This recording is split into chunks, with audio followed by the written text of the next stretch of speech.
Hello and welcome to Jim and Ben's Movie Adventures. My name is Ben and with me is... Ripcord and G.I. Joe, The Rise of Cobra is an example of what can happen when you spend $175 million on a toy commercial. Oh, yeah, and also it's G.I. Joe : The Rise of Cobra. But you were close. Look, since we're already correcting one another, why don't I just hit us with a synopsis of this literally $175 million toy commercial, and then we'll see where we go from there. So, Let's go. when Duke and Ripcord's military convoy is ambushed, they're recruited into G.I. Joe, a covert unit fighting global threats. The attack is led by Duke's ex, Anna, who is now called the Baroness, and she is working with arms dealer James McCullen and his ninja enforcer Storm Shadow. This is exactly what happens, by the way. As the Joes race from Paris to an Arctic base, they uncover the true mastermind is in fact Rex Lewis, also Duke's former teammate, now turned into this person called the Doctor. He becomes Cobra Commander, and McCullen is transformed into Destro, and the stage is set for Cobra's rise. Also, Jonathan Pryce is in this movie. And that's about it. Oh, man, that may be exactly what happened in this movie. You left out so much of what happens in this movie. Sometimes I get inspired to send you a text as I'm watching a film.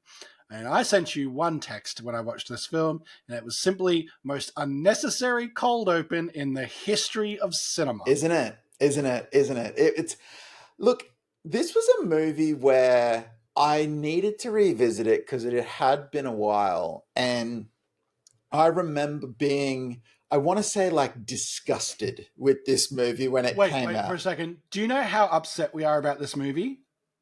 We jumped straight into it and skipped the facts. Oh, sorry. I was ready to go. I was like, I forgot about it too. I'm like, I'm ready to talk about this movie, but let's put the factual information out there first. Oh, I'm sorry. Released 2009, directed by Stephen Sommers, Van Helsing, Deep Rising, and The Mummy. I was using G.I. Joe previously. Can't reuse that one for this one. Screenplay by Stuart Beattie, David Elliott, and Paul Lovett. Cinematography by Mitchell Amundsen. Oh, here we go. Starring Christopher Eccleston, Joseph Gordon-Levitt, Lee Byung-hun, Sienna Miller, Rachel Nichols, Jonathan Pryce, Saeed Tagamawi, Channing Tatum, Marlon Wayans, Dennis Quaid, and Adwale Akinu Abaje. I'm so sorry for murdering that name. Music by Alan Silvestri. Runtime of 118 minutes. As said previously, a budget of $175 million. It made $150 million US domestic, $152 million international, which brings us to $302,469,017 worldwide. yeah. So look, I remember really disliking this movie, and it was a movie that I was sort of programmed to like, so it was weird that I didn't like it. And it had been a while since I'd seen it. I'd certainly seen its sequel a lot more, but I think we will have to watch the sequel at some point because it is substantially better than this movie. Yeah. But the other thing was, it had been a while since I'd seen it, and I wanted to revisit it because I wanted to go, was I just misremembering? Was I being harsh? We've done other things like this where I've actually gone back and retrospectively quite enjoyed the movie.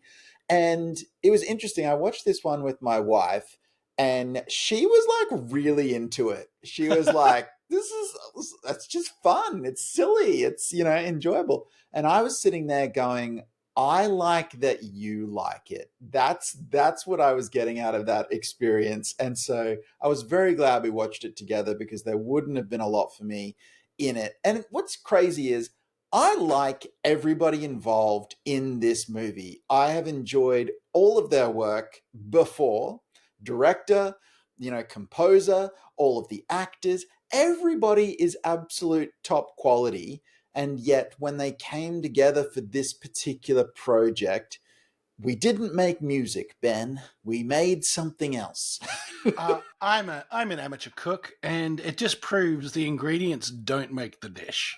Like it is not a good movie. That is the most blunt way I can put it. It is a mishmash. It is, as you said, a toy commercial. Now, the argument for that can be pretty simply the cartoon this is based on is 100% a toy commercial as well. Back when these cartoons were released, because the whole thing was for toys. Like that's yeah, the main purpose of any of this stuff for the GI Joe franchise. and each Joe had their individual nature and category. Like, Snake Eyes was a ninja. There was a boat guy. There was a plane guy. There was a soldier guy. There was a dog guy. They all had their thing, right? I even watched some episodes of the cartoon, which are all freely available on the Hasbro YouTube channel, by the way. And I'm just like, I loved G.I. Joe as a kid. I rewatched it as an adult. I'm like, oh, it's exactly the same as the movie. It's like, oh, we got into this sub. Oh, we're in this plane. Look at this cool new gun. Oh, we've introduced a new character who is really good at making spaghetti. Like, they all have a thing.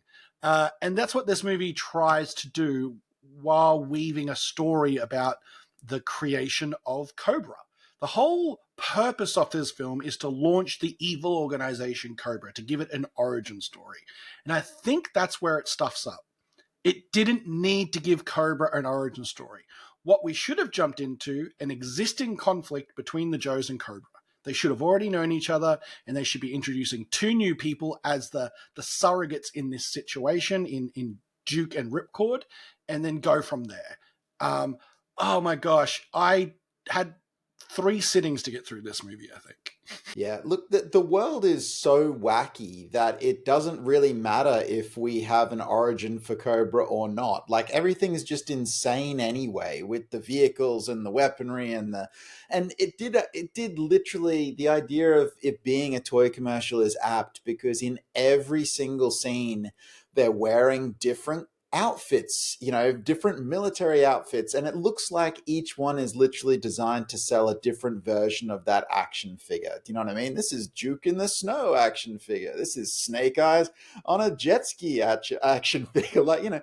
And again, there's nothing wrong with that, except that when the rest of the surrounding package also isn't particularly compelling, that gets old after about 3 minutes. Do you know what I mean? It doesn't sustain a runtime of 118 minutes or whatever it was. And what is kind of crazy as well is when I think about the sequel to this movie, I really like Channing Tatum in his limited screen time in the sequel to this movie, to the point where he's not in the sequel very much. Spoiler alert, No. for again what is now a very old movie. But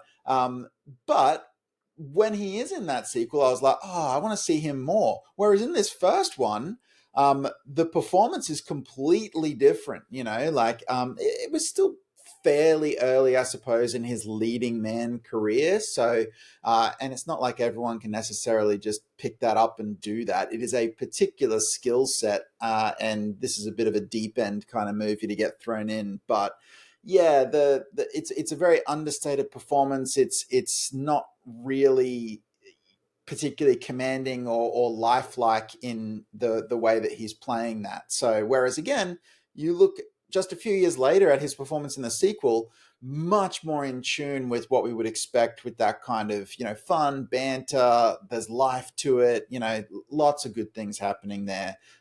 Just not in this. There's definitely a point in his career, and I'm not sure where it is, where he realizes what he is, what sort of actor he is. I'm calling that 21 Jump Street right there. It probably is. It really locks into what he is as an actor and his abilities and his range, which is in his best work amazing, very fun, very enjoyable, very engaging. And you're right, what he is lacking in this is engagement and chemistry with people. The closest he comes to chemistry is with Wayne's character Ripcord, and I think honestly Wayne's carries the heavy burden there. He's the more charismatic of the two in this film, even though he is the kind of goofy comic relief, or the attempt at goofy comic relief, because he is goofy comic relief that is also eminently capable because he's qualified to be a Joe, which is a weird juxtaposition. Yeah, it's He's also a also Marine who's a qualified jet pilot. it's also one of those things whereby he clearly knows what's required in terms of his role as comic relief, but what he's saying is never particularly funny. It's said as if it is going to be funny because he understands what the role is, but the actual words coming out of his mouth, like it's like that's not funny, unfortunately, which I think ultimately leads us all back to the biggest issue that we have here, which is the script, right? Like it's the script. When at the end of the day, when you look at this, when you look at all the money, all the talent, all the people who have done amazing work in other on-screen projects, we go, well, the script here just sort of isn't there. It falls apart. And, that's a shame. That's a real shame. It very much feels like a room of people each got to put their ideas in, nothing got cut, and then someone had to stitch it together. Yeah. Like it is. There are some things that should be cool set pieces, but because there are so many set pieces in this film, they don't get a chance to be their own thing, and they don't probably get a chance to linger on them and make them as good as they could. Like the Paris chase on paper should be very good. If you read the direction of what happens there, it should be fantastic. But because they have to put effort into an ice base, because they have to put effort into, the convoy, because they have to put effort into the attack on their own base, all these big set pieces, like we were talking about the Mummy at the start of this journey, right, for Stephen Sommers. There's like, in the original film, maybe 2.5 huge set pieces in that film. There's action and there's intrigue and there's all that sort of stuff. But G.I. Joe, there's the Paris, there's the attack on the home base, there's attack on their base, and that's broken into 3 things where it's like the jet chasing people down and all this. I felt overloaded.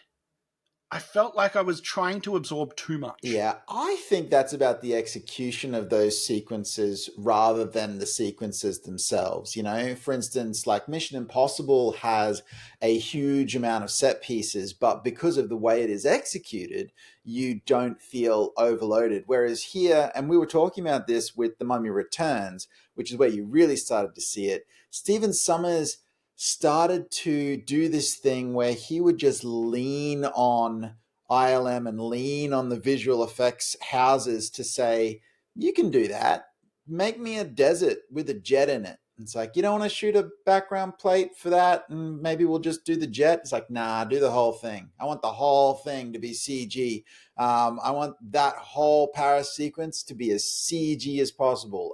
Now, I'm not saying they didn't shoot anything real, but I am saying that the approach that they took to this movie means that everything is a weightless kind of CGI cartoon is a good word for it. And you could say that that's deliberate, except that, well, we already have the cartoon. This needs to carve out a different space. If I wanted to watch the 80s cartoon and have it look like that exactly, I would just watch the 80s cartoon, So it was, it very much is. Before there was an era in filmmaking that we're in right now where studios trust the source material a lot more than they used to.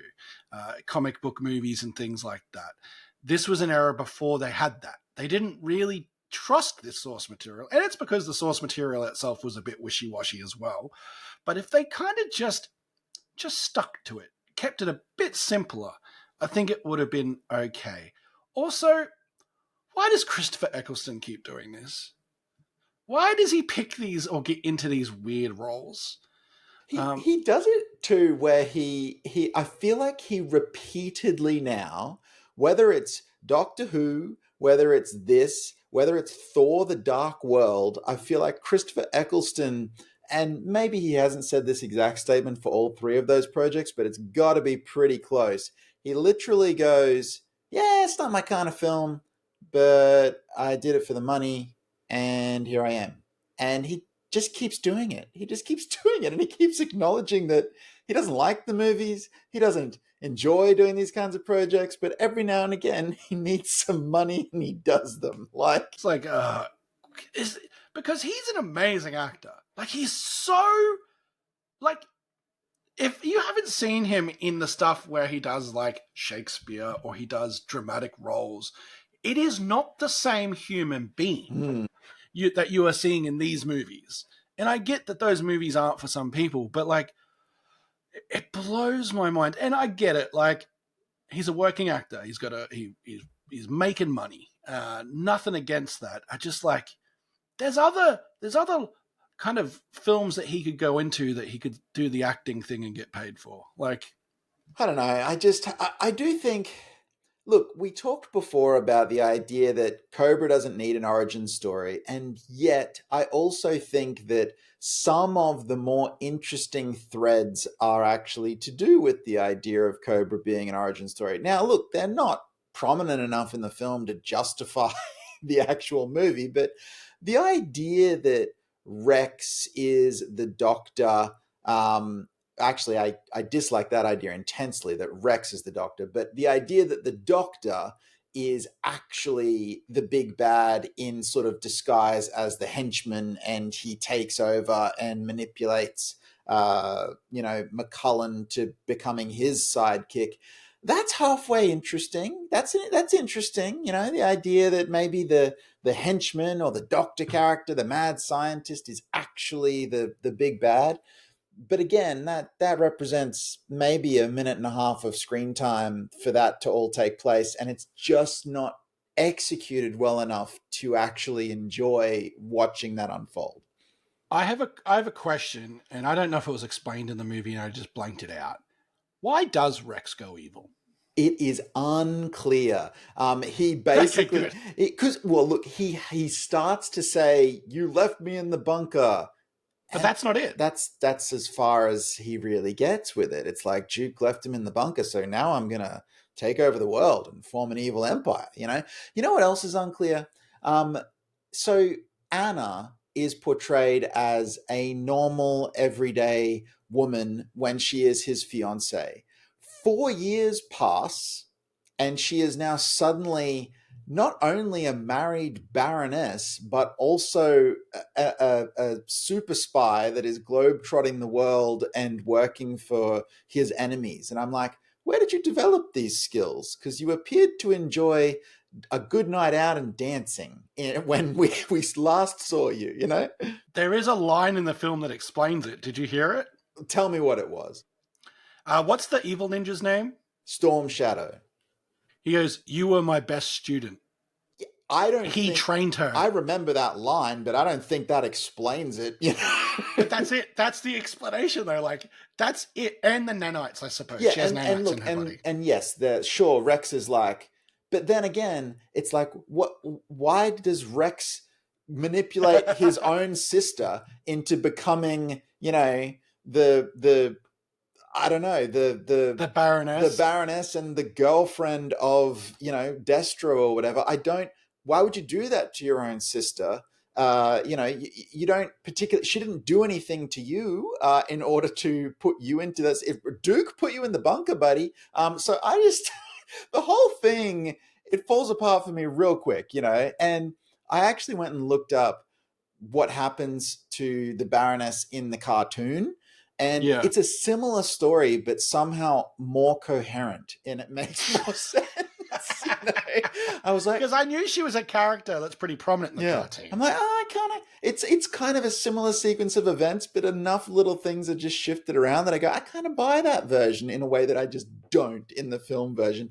And I think it's because the film version, for some reason, it has this obsession with playing everything as a reveal. It's a reveal that it's Rex. It's a reveal that it's Anna. It's like, these reveals make no sense. It's just. I very much forgot that Joseph Gordon-Levitt was in the movie, and I forgot about the twist as well. And when it was revealed, I very much felt like that's awful. that didn't land. That flashback explained nothing. Flashback. I think flashbacks are my new most hated film technique. And it's because of this film. The amount of flashbacks in this movie are mind boggling. He does it in the other films we've watched. It is a technique that he uses fairly often. It is over the top in this film because they have the need, they feel the need to go back and try to explain everything, and it's not necessary. I just want a guy with a silver head. I want a guy who talks like a cobra, and I want a bunch of people to yell "Yo Joe," and I'd probably have a good time.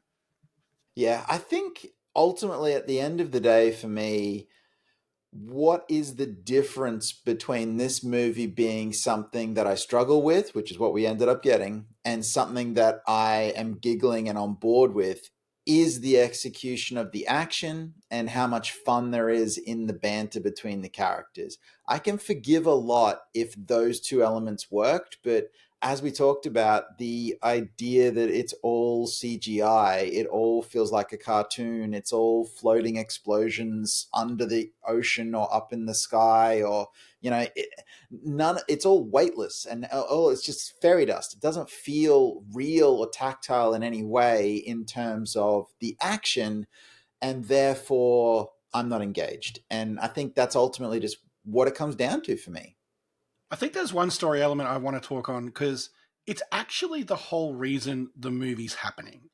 The real plan in this movie, and I can't remember if it's revealed in this one or I'm mixing it up with the second one, but basically is to replace the president. It happens at the very end of this one. He ends up in the Oval Office. He's them whistling. Stealing the missiles, them doing all of this is to force the president into the bunker so they can replace him.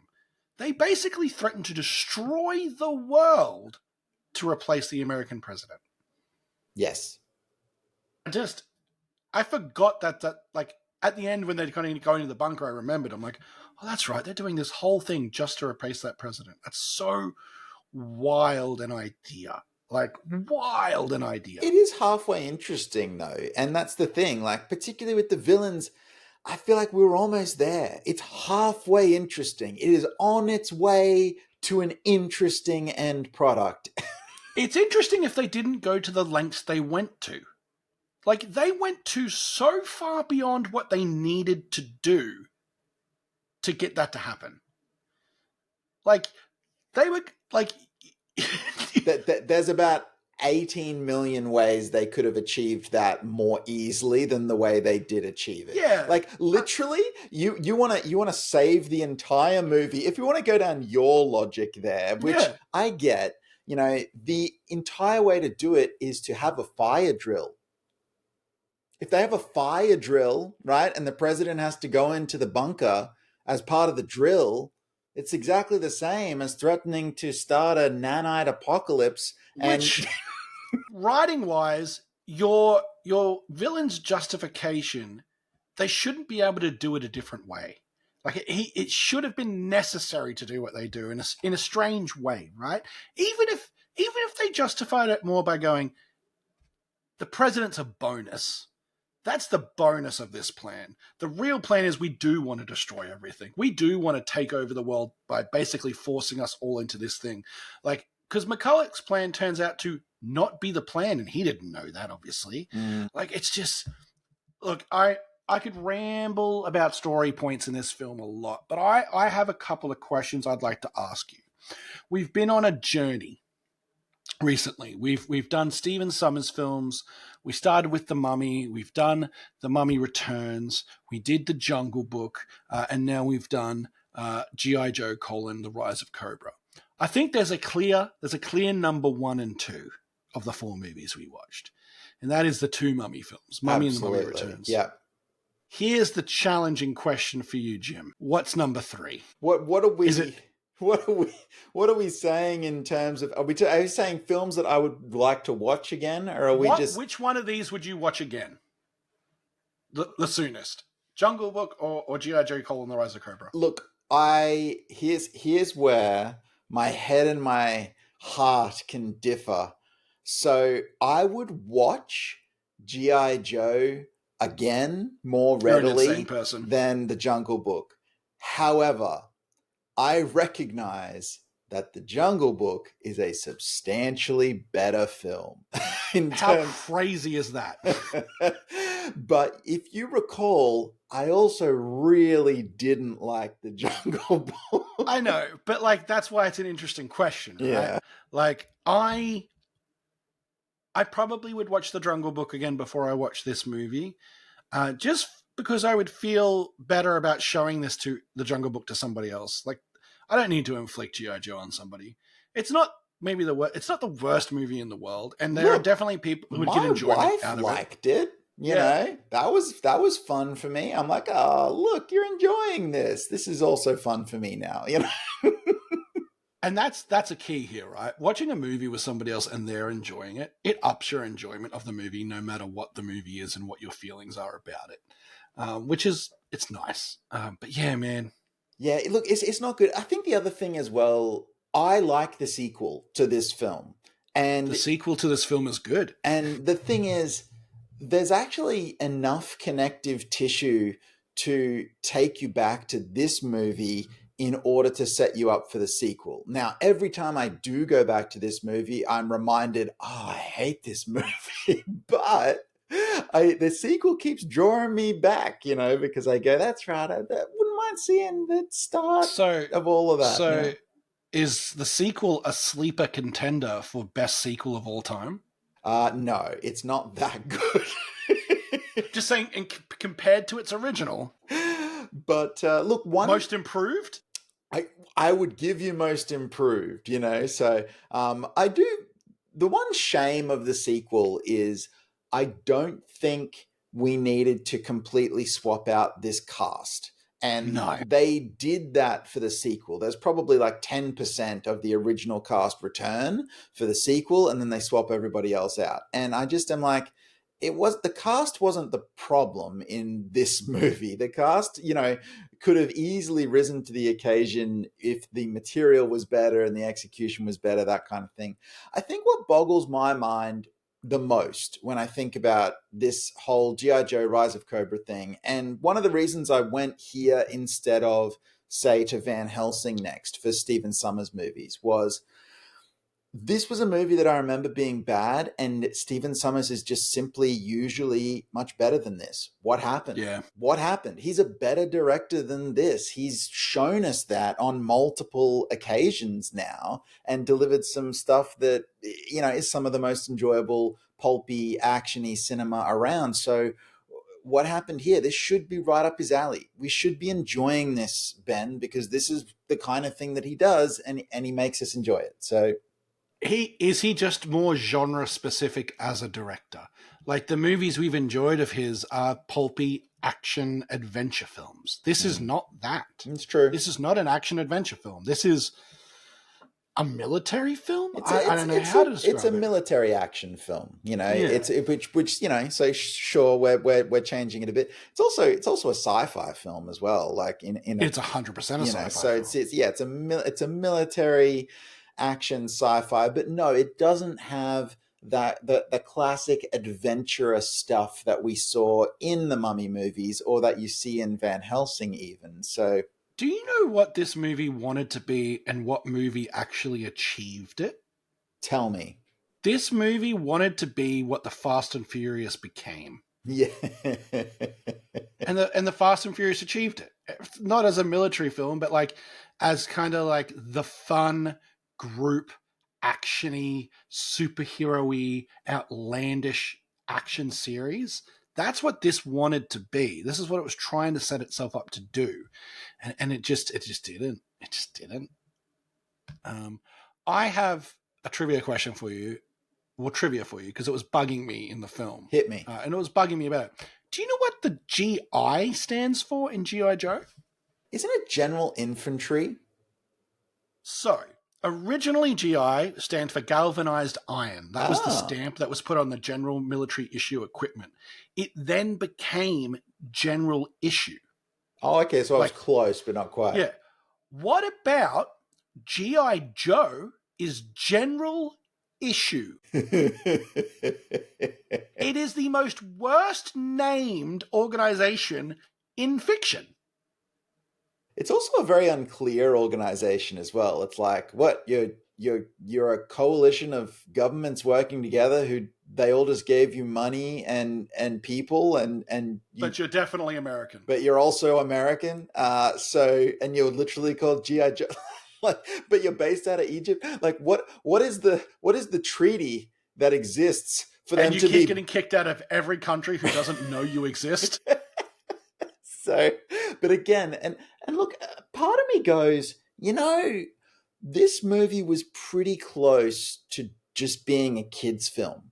Like, and a lot of the things that we're talking about, if they had just said we're a kids film, they probably would have gotten away with pretty much all of it. But they didn't really do that. They wanted to appeal to kids, but also like, they really wanted teenagers here. They wanted teenagers. And but part of how silly this movie is goes, man, this if we had to just aged this down a little and made it more in like a Spy Kids kind of vein in terms of tone, we actually may have had something that could have really worked. Particularly because teenagers don't want to play with action figures, but kids under 10 do. So yeah, definitely don't play with action figures and have them all around. Don't look at the shelf behind me. The point is, we all get mature and we don't play with these things anymore. Another thing that I just thought of, The Kingsman is kind of like what this movie should have been. It should have been it should have been 2/3 of them being inducted and training and learning about the organization and then going on a final mission. Anyway, man, I could spin the ways other movies have done what they should have done better a billion times. I do want to finish with one thing though. I think this is ripe for a revival, and I think it's a streaming service series or movie. Like a series of even the kind of the high grade cartoons and animations they're doing at the moment that they make a slightly more adult and older audience. Redo that for this. It's ready. This would work in the current media and entertainment environment. Yeah, if they tackled it correctly. I don't disagree with you there. I think that this could definitely work if it was retooled a bit and changed a bit. And yeah, there's and they knew that. They tried to soft reboot this twice after this first one, and because there's the Snake Eyes movie too. Exactly, yeah, and it never quite got the traction that perhaps they wanted. But look, it is unusual again that we both agree that this is not a good film. We didn't like it, but we wanted to. And I think I didn't want to come in here wanting to dunk on this movie. I wanted to revise my opinion on it, but I always want to enjoy it. And I usually find something. And there was a couple little things I'm like, cool idea, but that was about it. Yeah. Are we ready? People want to find more of our cool ideas, where do you think they should go? Cool is such a strong word, but I'm going to stick with it. If you want to see more of our cool stuff, you can do so in a few different places. You can watch us on YouTube, and you can listen to us on Spotify and iTunes. To do that, all you have to do is type in Jim and Ben's Movie Adventures. Once you're there, check out our back catalog. We've watched a lot of movies at this point. We've been doing this for over a year and a half now. We've seen a lot of stuff. So check it out. There's definitely a movie that you love that we've watched. If there isn't, use that opportunity to leave us a comment, leave us a review and say, hey, Jim and Ben, you should watch this movie. It's way better than G.I. Joe, Rise of Cobra. There's a coal in there in the middle somewhere. And we'll happily take it under consideration and see what we can do as far as watching it. If you want to follow us on any sort of social media, you can do so in two places. Jim_and_Ben on Instagram and Jim and Ben's Movie Adventures on TikTok.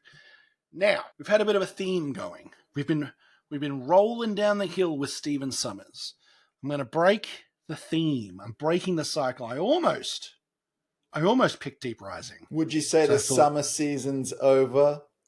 Oh, season of summer is over. See what I did there? Because his name I saw it and I heard it. Now, I just want to tell you, because you might not have understood that his name... I could have missed it, and I'm glad you pointed it out. It's Stephen Sommers is the name, and then I made a Oh, joke I about actually didn't get it the first time. the Now I summer got it. season. Yeah, I had to explain it. So If you have been listening to our podcast for a while, you'll know there is a movie we tried to watch and failed to watch. And that was Mel Brooks's and Gene Wilder's Young Frankenstein. I'm happy to say I found a way for me and Jim to watch this movie. So, next podcast, we will be watching Young Frankenstein. awesome. You'll have to tell me how, but I'll send you the information. I'm looking forward to it. I've never seen this movie, so I know it's a favorite of yours, but I'm looking forward to it. It is a family favorite of mine. Both my mum and my dad both love this film. And I have inherited the love of this film too. Well, awesome. Can't wait till next week. Young Frankenstein. See you then. Thank you very much, guys. Go, Joe. Go, Joe!